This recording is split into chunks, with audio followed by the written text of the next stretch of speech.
Now to the contentious issue of charter schools in Massachusetts. A recent report from Stanford University found such schools in Boston have made substantial gains, academically outperforming traditional public schools in the area.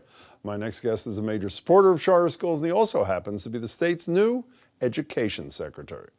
James Peyser, thanks so much for joining me. Good to see you. So I have to tell you in advance, I've never gotten more email before a guest appeared on the show, people just knowing, because I announced last night you were coming. That's a good thing, right? Well, maybe. By the way, both sides, mostly about charter schools. We have 80 charter schools in the state, which are schools with fewer regulations, probably not with a teachers union.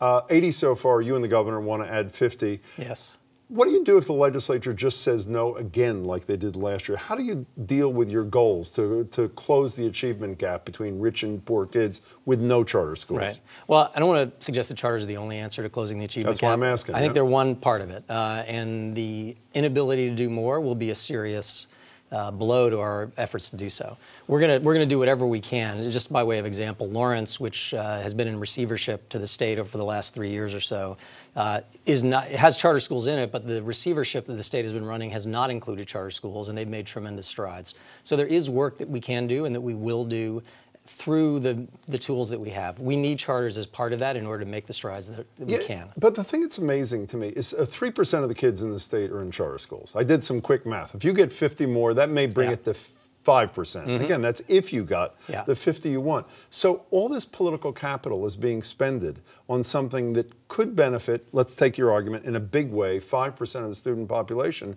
while the other 95%, many of them are aggravated because of the debate to begin with, and they have no direct benefit from that battle. So why put so many, you know what I mean, so much power and energy into this narrow piece of the pie? Well, it's where the schools are as much as anything else. I mean, when the original law was passed and the original schools opened, they were pretty much scattered all over the state. Mid-90s. Yeah, increasingly, however, they've been concentrated in lower income, high need urban neighborhoods. So in Boston, as an example, we're now at basically 13 or 14% of the students in Boston are going to charter schools. That will go up to 18% over the next several years.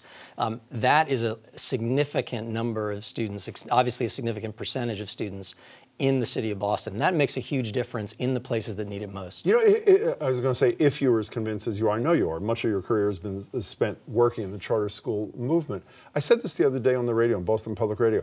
Instead of creating something out of scratch, which I would argue is not nearly as difficult as what I'm about to suggest, is take over underperforming schools. Instead of, I mean, I know Holyoke are now potentially in receivership. There's schools in Boston in big trouble. When you grant a charter, if you're given that power, let them take over a school that's failing. Fix what is, rather than creating something from scratch, which to me at least is so much easier. Well, so it being easier, first of all, it's not easy. Second of all, easier. Second of all, if you start a school from scratch and build it up to full scale over the course of, let's say, 3 to 5 years, you've now built a permanent institution that is sustainable over time, that's producing outstanding results. In many cases, turnarounds don't take, or they take for a little bit and then they regress back to the mean.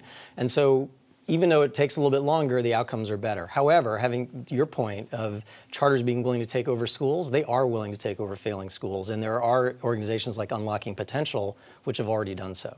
Let's talk about money for a couple of seconds. I mentioned you also the other day, Linda Spears, who was the woman picked by Deval Patrick to do an investigation of the Department of Children and Families after the nightmares that happened there. She was picked by Charlie Baker, which I thought was a great decision. She's now saying, I don't have enough money to implement the recommendations that I made that were embraced by people in a bipartisan way on Beacon Hill. Are you in the same mess? Do you have enough money to do what you think needs to be done to close that achievement gap that Democrats and Republicans want to close? So I think we do have enough money. I don't want to say that money doesn't matter. It does, and there is, you know, we appropriate, or we're about to appropriate $4.5 billion through Chapter 70, which is Chapter 70 is which? Which is the local aid funds for school districts, and that is $100 million, or will be $100 million more than we're spending this year. So money does matter, but there's a lot of money in public education. Using Lawrence as another example.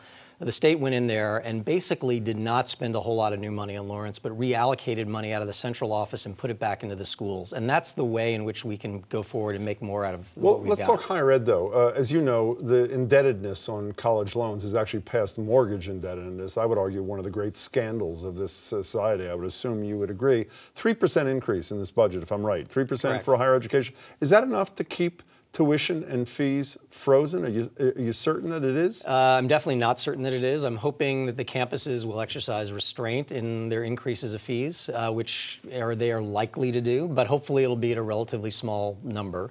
The reality is that 3% increase in this particular fiscal climate is actually a pretty strong statement in support of higher education. But you just said a minute ago, Jim Peyser, you thought you had enough money.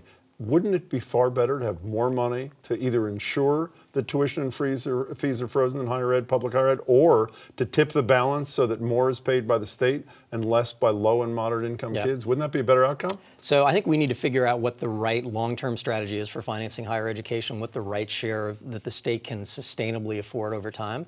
I don't know if we're too low or too high. At some level, if we had all the money in the world, sure, it would be great to have more money in higher education and lower costs. But we need to figure out what we can live with under the budget restraint and the revenue restraint that we have. But when you say budget restraint, Charlie Baker has pledged both to improve the schools in the state and get rid of that gap to a great degree and not to raise taxes. If one thing had to give, as somebody who's spent his life in and around education, isn't the thing that should give is the pledge not to raise new revenue to ensure that we have kids who are ready to fill the jobs of the future, no? I mean, the thing that's always been clear to me since I got into this sort of business, if that's the right word, 20 or 25 years ago, is that even though money matters, how you spend it is much more important than how much you have to spend. We have the resources to do the job well. We're just not spending it in the right way. Okay, we have 1 minute left. We're going to leave the Park versus MCAS to the next hour we have together. Excellent. Okay. But in 30 seconds, is there too much testing of kids? And if there is, are you going to do something about it? Standardized testing, I mean. Right. Short answer is I would say, as a general rule, no, there's not too much testing, but in some cases there is too much testing. In some cases we're testing kids and not using the data for any productive purpose. Data is essential to good instruction. We need to have that kind of data. Teachers need to have that kind of data to do their job well.